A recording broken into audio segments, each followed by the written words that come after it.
Le drame, c'est que beaucoup de personnes maltraitent les filles de leur femme comme si c'était simplement leur femme. Il faut faire attention. La femme que tu épouses est d'abord la fille de Dieu. Donc si son père est pauvre, son vrai père est riche. Si son père n'a pas vu, son père qui est dans les cieux observe. Et jamais Dieu ne te laissera tranquille tant que tu méprises un seul de ses petits. Il a dit que leur ange voit ma face. Les plus petits, leur ange voit ma face. Je parle au nom de toutes les femmes battues, de toutes les femmes insultées, méprisées, violées, abusées, même dans les familles. Que le Seigneur vous console. Que le Seigneur vous console. Au nom suprême de Jésus. Et que la justice de Dieu, par la puissance de l'Esprit, vous sorte de cette situation, soit en restaurant votre mariage, soit aussi en causant la perte prématurée de votre mari. Je vais vous dire quelque chose de sérieux que le Seigneur m'a dit. Il y a des gens qui meurent avant leur heure à cause de la maltraitance de leur femme. Dieu aime tellement ses enfants que quand il devient un bourreau, il peut doter la vie à cause d'une femme. Je suis son père. Et le jour du mariage, c'est moi qui tiens la main de ma fille. Et c'est moi qui te donne sa main.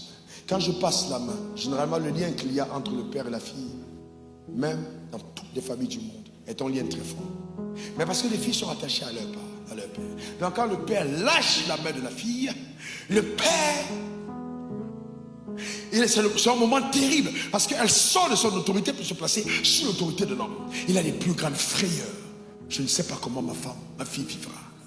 Et ce qu'il attend de toi, de fils, de beau-fils, c'est que la fille à tes côtés retrouve plus d'éclat qu'elle ne l'a eu quand elle était à ses côtés. Et ça, c'est ta responsabilité. Le fait que tu as donné la dot, tu n'as pas acheté. Non. On ne peut pas acheter une femme. Tu n'as pas acheté. Tu n'as pas acheté. Hey, c'est ma femme, c'est ma femme. Mais c'est pas possible. Comment peux-tu, on dit, et moi la sagesse, combien il y a à faire au sexe faible? Moi la sagesse. Frère, moi la sagesse. Dans la gestion de l'argent avec ta femme. Le problème, c'est que quand vous avez une femme comme ça et que cet homme est riche, et voyez-vous, donc tout de suite, la famille va se rabattre, va se rabattre ici. Moi, c'est ça la famille, tout le monde. Voyez-vous, faites attention, vous devez montrer la sagesse. C'est là où beaucoup de personnes ont des problèmes. Mais pourquoi? Non, ne pense pas que c'est simplement tes performances au lit, tu te trompes. Non, ce sont tes attentions, ton habileté à l'aimer, à combler son être, à procurer une sécurité, à embellir ses jours, à participer à son bonheur, à la construire. Tu montres de la sagesse avec ta femme. Donc ça veut dire que quand je gagne en business, regarde ce que je fais. Je n'ai pas dit que c'est le modèle de tout le monde.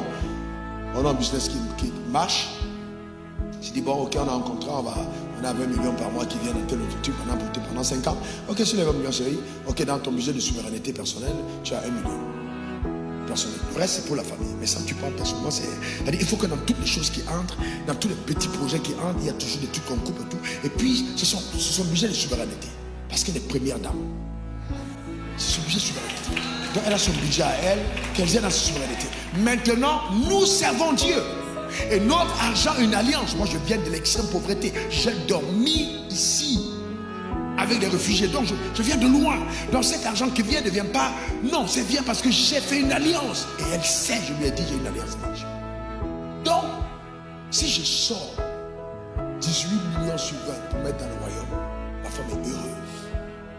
Mais ça, c'est parce qu'elle n'est pas oubliée. Et nous, la maison n'est pas oubliée. Nous ne sommes pas oubliés dans ce que nous gagnons. Parce qu'un chiot qui arrose sans être mouillé n'a jamais arrosé. Pour pouvoir arroser, il faut se mouiller. Donc pour que quand Dieu passe par toi pour toucher les autres, il te mouille d'abord toi-même avant d'arroser les autres. Est-ce que quelqu'un comprend? Donc c'est important que ta femme soit heureuse.